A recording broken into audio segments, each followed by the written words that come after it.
fankalazana ny andro fiakarana na ny ascension feno ny fiangonana.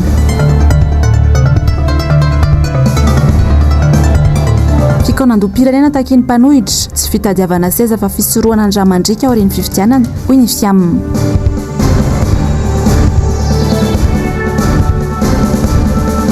Mbola rajaona voaheloko higadra 5 taona an-dranomaizina.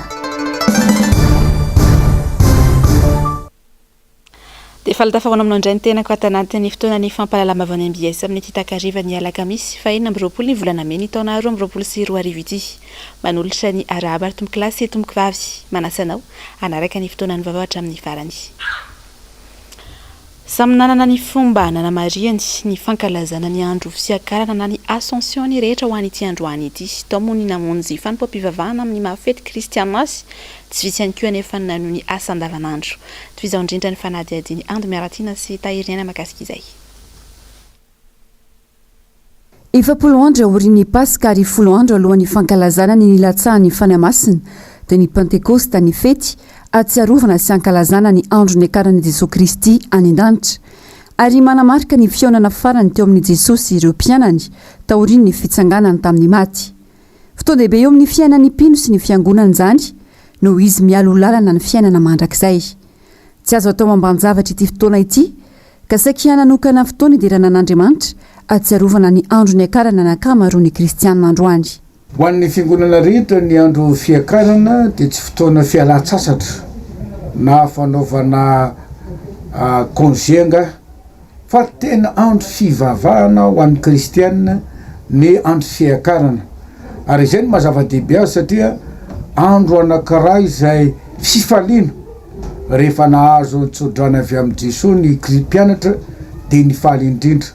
Ka ny andro fiakarana zany dia andro fifaliana ihany koa ho an'ny kristianina satria teo Jesosy no naniraka ny mpianatra mba hatongany izao tontolo izao ho mpianatra Jesosy Kristy hoe ataovy mpianatra ny firenena rehetra. Ho an'ny fiangonana sasany fotoan-dehibe ny androany misy amin'izy ireo nanokana fotoana ho an'ny sakramenta ny fandraisana fanasan'ny tompo sy ny sakramenta ny batisa. Toy ny teto amin'ny FJK Manosy-Patrana nisy 12 miana damianaka no nyroso iray latabatra amin'ny tompo ary 9 natao batisa. Mampiavaka fiangonana FJK Manosy-Patrana izany fotoana rehetra izany satria sady andraisanareo mpandray vaovao no andraisana ihany koa ny fanasan'ny tompo. Ho an'ny kristianina rehetra mpino eran-tany indrindra kristianina izay mankalaza ny andro fiakarana dia azo adino fa ny tompo dia nanafatra ny fiangonana ary ny afatra nataon'ny fiangonana dia zao manao mpianatra ny firenena rehetra ary tokony tanterahany fiangonana zany hoe tsy misaraka amintsika Andriamanitra mandra-pahatonga ny fahataperazao tontolo zao ka tsy ho kivy na ho ketraka manoloana ny ady sarotry ny fiainana izay ny anandevanandro dia mametoky antsika ny tompo fa izy dia mbola mameno fiadanany ary mampapahatena antsika fa hanamboatra fiainana vaovao dia ny fiainan-danitra ho an'ny mpino rehetra. Etsankilana nefa noho ny tsy fisina maro tamin'ny olona no nanohy ny asa andavanandro na dia voatokana ho andro tsy fiasana azy. Tsy vitsy ihany koa ireo ny safidy ny alavoly sy ny tsangatsangana miaraka amin'ny fianakaviana ialana amin'ny rotoroto. Satria le fiainana hainao ihany fa mila vola foana dia manara rehetra kely mitady vola satria androany ny olona mitsangatsangana dia azo antoka hoe tsy maintsy mitady gote foana ny olona dia mba manara rehetra kely zany satria le fiainana hainao ihany fa vola foana. Amin'ity foana ankoatran'ny hoe lady satria tsy maintsy mba tokana ho an'Andriamanitra aloha. Dia zay moa toa hoe tsy maintsy mitady vola foana. Andro fiatsana dia mitondra ny ankizy mandehandeha fotsiny zay mba miala voly. Fa ny Ambohijatovo zao zay dia lidina nakatry dia mandehandeha ty dia kelikely dia mandeha verina moa dia ny trano. Dia mba reraky ny asa ianao dia mba andro tsy fiasana dia mba lasa indray aloha voaboaka miala voly kely manala stress. Mandeha mitondra ny ankizy mitsangatsanga zay. Nandehandeha fotsiny zay zany mitondra sakafo kely zay dia miaraka ny ankizy dia ohatrany hoe mahafinaritra fotsiny tsy mianatra mpianatra mba miala amin'ny mahazatra. Efa programme mihitsy milohana hoe hitondra ny ankizy nandehandeha fa tsy nandeha vahoaka fa sady mifa. Efa natao tany aloha elabe tany amin'ny taona 4 sy 7 tany ny fankalazana ny fety ny fiakarana na ny ascension ankalazana amin'ny andro 10 ao aorian'ny Paska ary miovaova daty. Matetika dia tsy mitovy ny andro ankalazan'ny fiangonana tandrefana dia ny katolika sy ny protestanta ary ny fiangonana tatsinanana na ny orthodoxe io fety io tsy maintsy andro lakamisy eo anelanelan'ny 3 aprily sy 3 jona ho an'ny fiangonana tandrefana ary eo anelanelan'ny 12 sy 14 jona kosa ho an'ny fiangonana orthodoxe. Andro tsy fiasana nefa ndraisan-kalamana lakamisy ny fiakarana ho an'ny firenena sasany. Manao izany ny firenena Europeana tahaka ny Allemagne, Autriche, Belgique, France, Vatican sy ny maro hafa. Torak'izay ihany koa ny firenena afrikana toa an'i Benino, Burundi, Burkina Faso ary Madagasikara. Firenena sasany toa an'i Italia, Espagne, i Polona kosa dia mankalaza ny andro ny akarana amin'ny alahady manaraka ny alakamisy. Ny vavavany amin'ny faritra kosa indray dia tovovavy iray 20 taona piasa teo anivon'ny fanondrarany fonja tao fianaran-tsoa no niarany tsindry sy ny fanerena anofankolag izay nataony lehibe ny fonja. Efa maro ny dingana sy ny fitarainana nataony tamin'ny fikambanana fa veranjavona trany izany ka hitarainany amin'ny tompon'andraikitra Mahefy Bank Sandriananjo MBS Fianaratsoa. Randrianjafy mahatombo soa tsara Saintia vehivavy 20 taona mananjanaka roa niasa teo anivony fandaharana ny fonja izay niarany tsindry azo lena avy amin'ny lehibeny. Ny taona 17 izy no nianatrasa teo anivony izany fandaharana ny fonja zany. Ny 17 izy no nandray ny asany teto Fianaratsoa. 2 taona lasa zay tapaka ny karamany noho ny antony tsy mazava ary azo lazaina fa tsy maripotika ny fiampangana azy raha ny fitantarany. Efa niakatra kodisy mihitsy aza ny tenany, efa ho hery-taona zay nefa mbola tsy hita ny valiny mandraka androany. Rehefa tsy nanaiky ny filany lehibe aho dia tonga dia nikafiny tonga hatramin'ny fahatapahany karamako. Efa 2 taona zahay hatramin'izao ka mbola tsy nipody ny karamako. Ny taona 17 izy no nitondra vohoka ny zanany. Misy ny fotoana izay andalovany any Mpitsabo izay azahoana taratasy mazava saingy tsy niraharainy lehibeny zany ary tsy niraisiny akory.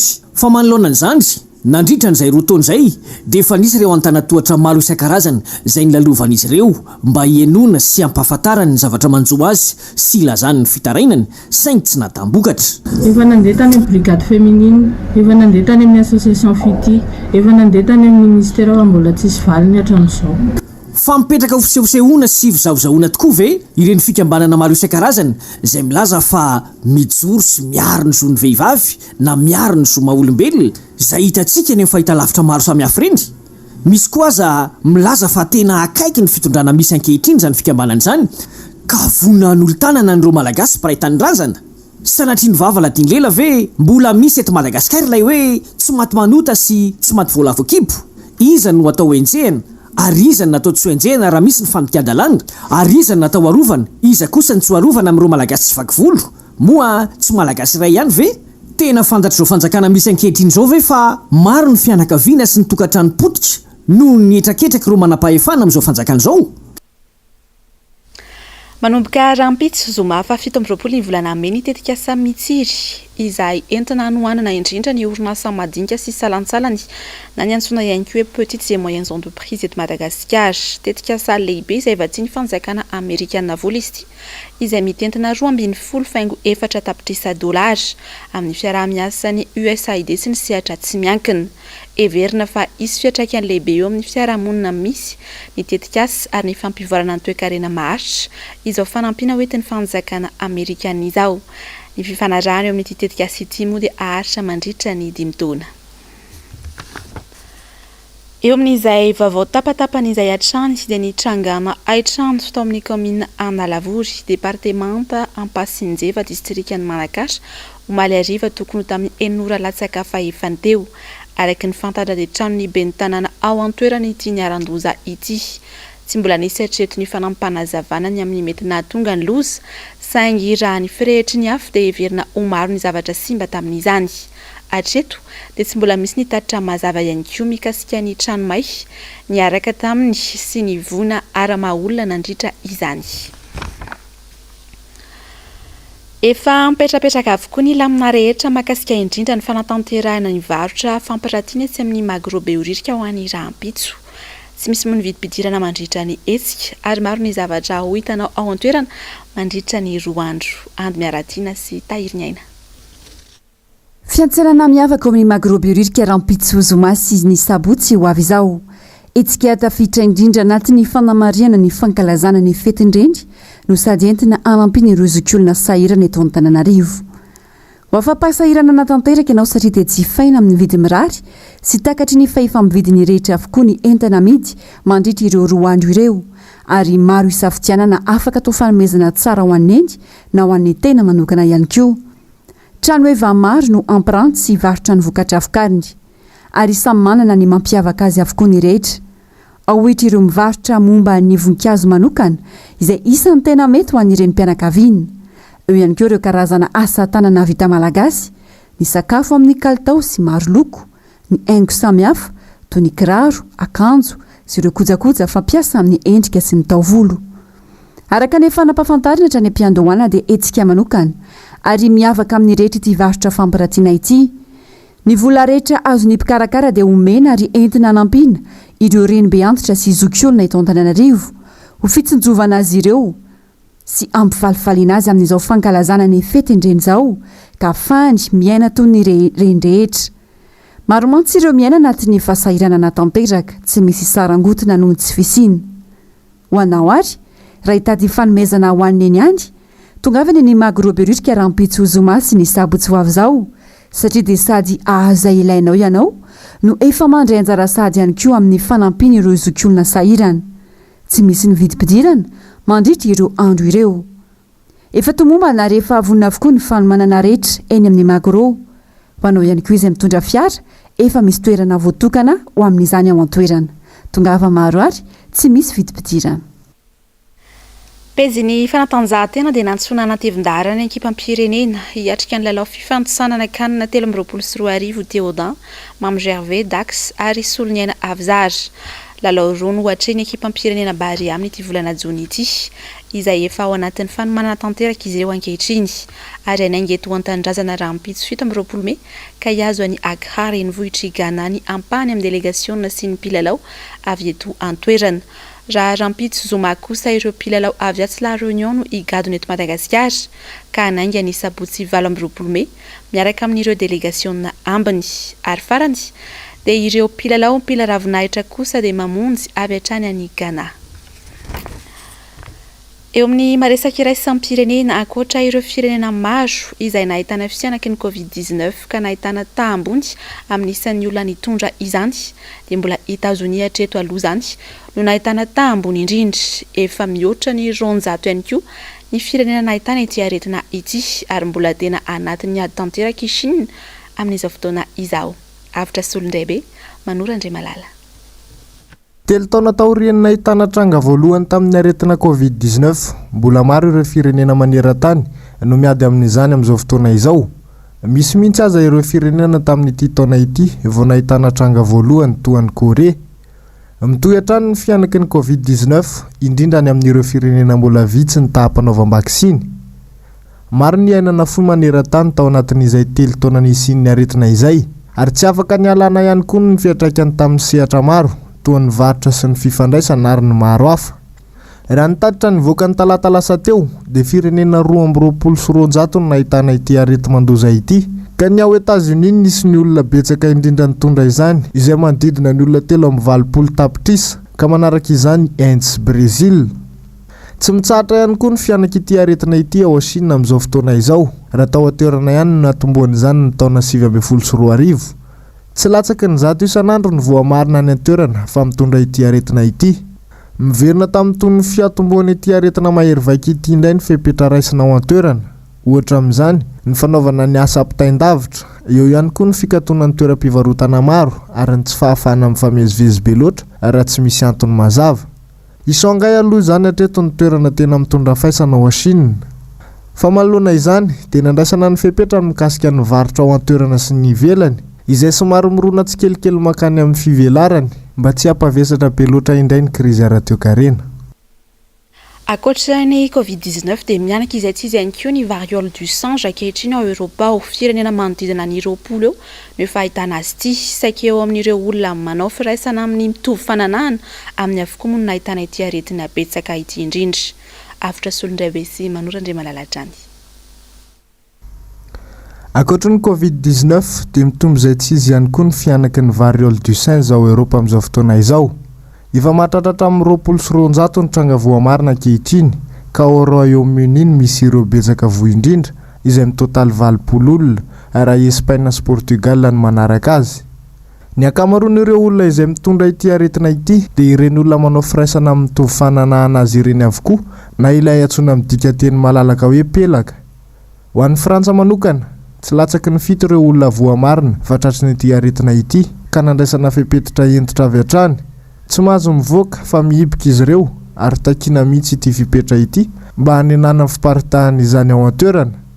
Fanaviana no endrika isehony amin'ny voalohany ary miamitombo aingana izy ao anatin'ny vatan'olombelona ka miteraka avy hatrany ilay mibotsibotsina manimba endrika raha toa ka tsy voajery ara-potoana.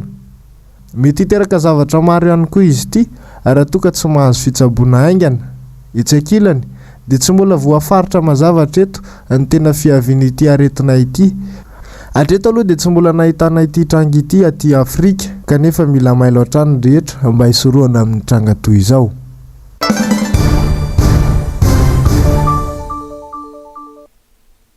Ny voakandroany maraina ny didim-pitsarana makasika indrindra ilay mpandraharaha mbola razaona fantatra tamin'izany fa voaheloko aigadra 5 taona ny tranomaizina ny tenany miampy lamandy 7.20 miliara ariary mahery afaka mahadodio kosa ny mpiasan'ny ladoany sasany voantontonona niaraka taminy.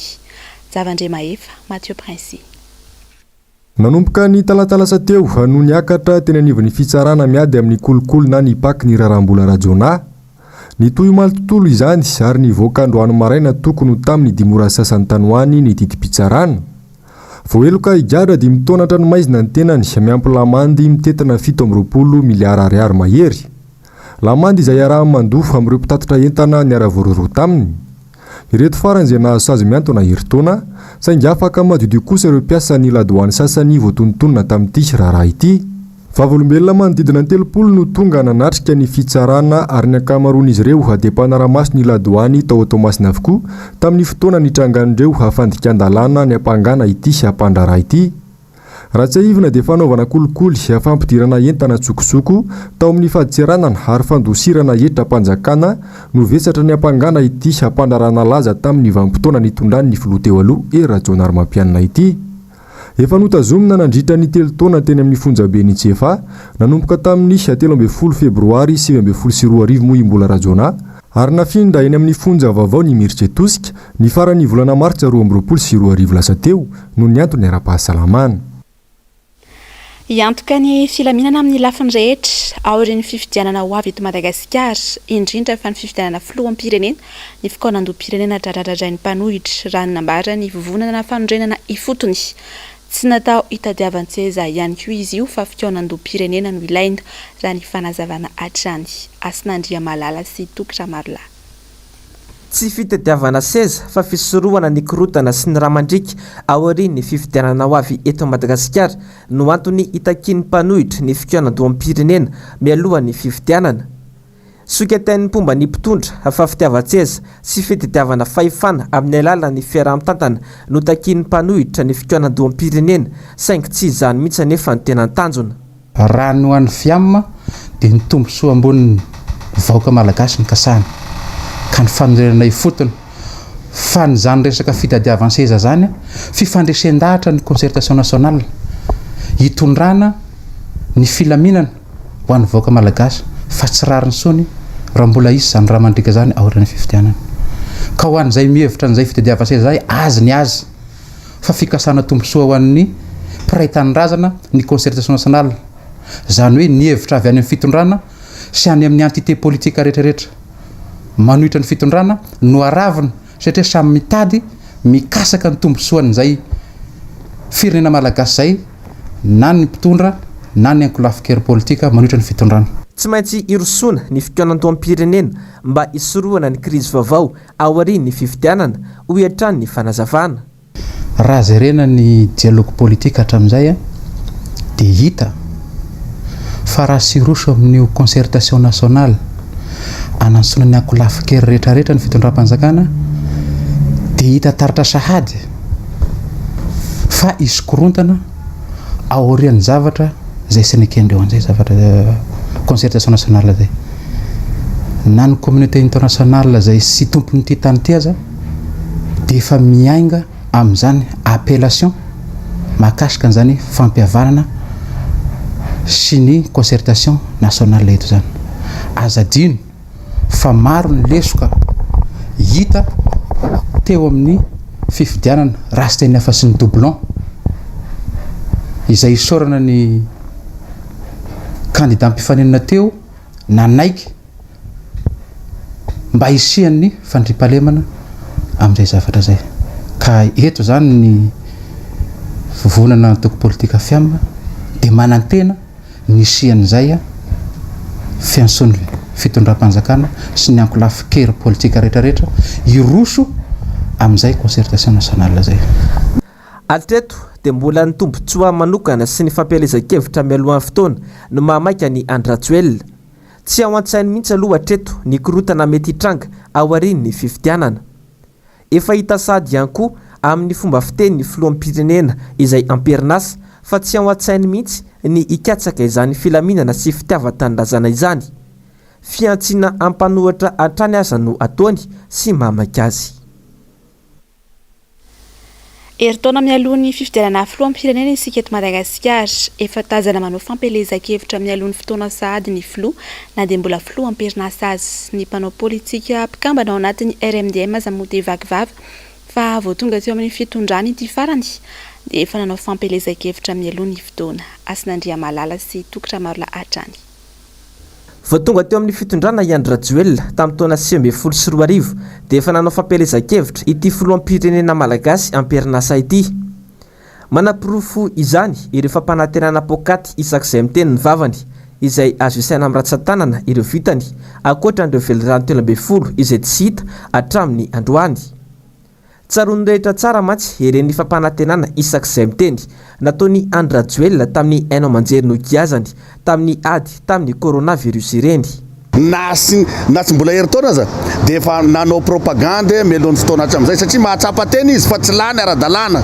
Zany hoe tsy tany amin'ny masse populaire ny maro anisany nandany azonao ary oa mbola zay ny analizinay zany na ny famakifakanay avy aty amin'ny antoko-kitany Madagasikara hatramin'izay zay itovisanay aty amin'ny rodoben'ny mpanohatra ny demokrasia zany miaraka amin'izany ny tiko Madagasikara zany dia mametraka an'ilay hoe maro anisa zany ny tsy nandany an'ity fitondram-panjakana ty maro anisa ny tsy participant tamin'ny fifidianana teo ka izay ny mahatonga anay mitaky an'ilay dinika nasionaly satria efa mivoaka sady zany amin'izao ny hery anankiroa rariny ny avy aty amin'ny fanoherana raha anao ny redynamisation izy hanomanana ny fifidianana fa tsy lany andro ianao manohatra ny dian'ny mpanohatra zany hoe misy mpitondry eto manohatra ny mpanohatra indray ny asany. Ankehitriny dia mbola mitohy io fampanantenana pokaty ataony Andrajoelina isak'izay miteny io. Iarahan'ny rehetra mahita ihany koa fa efa manao fampelezan-kevitra mialohan'ny fotoana ity filoham-pirenena malagasy amperinasa ity. Ny andrandraina nefa dia mba ahay andray lesona ny malagasy tsy anadino ny fangiry firina tamin'ny lasa sy mandrakakehhitriny ka tsy ho roboka amin'ny fampanantenana pokaty ataony Andrajoelina indray. Mbola mampikolay ny ankamaroa ny mpona mampiasa ny zotra dia mampitohy ny vato makaty andrenivohitra ny fomba fiasan'ireo taxi be hatramin'izao. Efa tsy laitra ny sazy intsony ny mpamily hoy ny bentanàna ka hisy indrindra ny zotra vaovao atao mifaninana amin'izy ireo ahafahana ihany koa mamany olona ny mpandeha. Zavandray Mahefa sy Mathieu Prince. Fihodinana an-dalana hafaniratsirana ary fanaovana tsinotsinona ny mpandeha mbola hainona fitarainana mikasika izany avokoa ny ankamaroan'ireo mpamily taxi be mampitohy ny vato makaty andrenivohitra hatramin'izao. Rehefa ilay fotoana mabetsaka ny mpandeha iny no tena manao ny ataony ireo taxi be ireo ary ny mpiasa sy ny mpianatra sendra tratrariva no tena lasiba hatramin'izany. Anahirana be mihitsy zany ho anay mpianatra le bus ny vato. Zay zao mianatra any party Ambatomaro any dia sahirana be amin'ilay resaka bus ny vato zay hariva vao tonga eny amin'ny Vasakosi misy mihodina an-dalana ry zareo dia misy tsy mandray amin'ny resaka tsy fandriampahalemana indray zay dia tena mitenitena be mihitsy aloha satria amin'ny matovy ny tenanay dia tena hoe raha andeha taxi moto zay ohatry ny anahirana ihany andro efa alina zay ariny bus eny an-dalana ndray aman-dreninay koa tsy vita izany fa mitenitena miaraka aminay eny dia matahotra foana zany zay rehefa mody arivo. Efa mihoatra amin'ny firaisana ny laran'ny olona andro amin'ny fito mbola be olona eo sandarma amin'izany mijery fotsiny dia lasa. nefa ny olona mijaly mitaiza kely mijaly amin'izany ny olona be deaibe mibisy amin'izay mandeha ho azy fotsiny tsisy olona naray ary eo anatiny. Tsy lahitany sazy intsony ireo mpamily taxi be ireo ho ny ben'ny tanàna ny Ivato manjaka tokana ary manao izay tiany atao ka tsy maintsy nitady vahaolana hafa indray ny commune hamahana ny olana mpandeha dia ny fametrahana zotra vaovao hifaninana amin'ny zotra misy ankehitriny io. Sahirana ny mponina izay mpanjifa atao anatin'ity commune ity satria tafakatra hatrany amin'ny 500,000 ny saran-dalana miakatra dia 500,000 ny saran-dalana miverina satria intelo miova bus izy ireo mandeha zareo ohatra hoe mandeha tapadalana hatreo Talatamaty dia Talatamaty hatreo Andranomena dia na hatreny amin'ny Havana dia amin'ny Havana indray raha tonga any amin'ny farany dia izany hoe tafakatra nefa 500 tsy latsaka ny alain'izy ireo amin'ny mpanjifa. Amin'ny hariva dia tsy misy ny taxi be izay iverenan'ny olona andeha hody ary amin'ny efatra ny sasany na amin'ny 5 dia efa tonga izay hoe mijanona amin'ny asany izy na manao tapadalana. Eo anatrehan'izay dia nisy ny fanapahan-kevitra satria tsy maintsy jerena ny etaentan'ny olona ny ampidirana zotra vaovao izay ampitohy any Ivato miakatra hatrany amin'ny ville. Efa misy ny fifampiresahana amin'ireo tompona fiara maromaro dia ny hita aloha eo amin'ny NPF hatrany amin'ny Andrenivohitra ary eo fampijerena ihany koa zahay ny zotra amin'ny lalam-baovao iny izany hoe mihodina hatrany Talatamaty dia miakatra hatrany amin'ny ville. Izay ihany no fanafody heverina fa mahafaka amin'ny fahoriam-bahoaka dia nisy ny fifaninanana satria manjaka tokana ny zotra ty Ivato amin'izao fotoana izao ka manao izay tiany atao ireo mpamily sy mmpanampy azy amin'ny fiainam-bahoaka amin'izao fotoana izao fa mampananteny izay fa tsy maintsy voava ny etaentan'ny mponina mba hizotram-pilaminana ny fiainam-bahoaka amin'izao vanim-potoana izao. Tsy midika ho famotehana ireo taxi be ny Ivato hatramin'izay ireo anefa nisy nandraisana izay fanapahan-kevitra vaovao izay ho hatrany ny ben'ny tanàna. Ny tompontsony rehetra no jerena ho izy ary efa eo am-pikarakarana ny taratasy rehetra andaminana izany ny tompony andraikitra voakasika isan-tsokajiny. Mbola miatratra ny kosa ny sazy ho an'ireo taxi be izay tratra tsy manaja io boky andraikitra sy ny mpandeha io ho hatrany ny fanazavana. Ankilabao tanteraka ny fokotany ao Manjarisoa Mahajanga voalohany amin'ny fampandrosoana noho ny loko politika tsy mitovy. Tsy mikely soroka nefa na izany aza nisy fokotany ao an-toerana amin'ny fampandrosoana mba tsy hitsanga mianatra amin'ny fokotany hafa. MBS Mahajanga. Ny fokotany Manjarisoa dia fokotany tsy mba hita ny fanjakany satria moa voafita amin'ny alalan'ny antoko-tiako Madagasikara ny filoha amin'izao fotoana. Na teo aza izany dia mijoro ary vonina trano ny filoha hampandroso ity fokotany misy ao aminy. Dia nanao esaka moa izay fampiresaka amin'ireo tompona andraikitra ara-panjakana satria adidiny ny fanjakana, adidiny commune sy ny travaux manamboatra ny lalana izay lalana publique zany mazava loatra fa tsisy moa ny valiny fa dia miezaka izay ty amin'ny fokotany mitsangana ny fokotany mitsangana ny fokon'olona tsy avelantsika ho simba lalatsika fa andao ho amboaritsika izany lalana izany. Ezaka ny fokon'olona tsiraray ary sorana ny fokon'olona tamin'ny ezaka zay nataon'izy ireo tsiraray avy mba hanome endrika foana zany hoe tanàna Manjarisoa mba ho modely ato anatin'ny fokotany 420 ato anatin'ny commune urbaine Mahajanga voalohany. Manjaka eto amintsika tokoa ny fanavakavahana na eo amin'ny mahasamy malagasy sy eo amin'ny fanjakana dia mbola tazana ny tsy fanavomezan-danja amin'ny antoko-panoatra indrindra ireo voafidy eo amin'ny alalan'ny antoko-tiako Madagasikara. Warana ny fampahalalam-baovao ny Global News sy ny famerenana fandarana ahoana marina ary ny horonan-tsary une sorte de beau. Ny tena kosa mametraka ny veloma mandrapitafa ho amin'ny rampitsindray tompoko.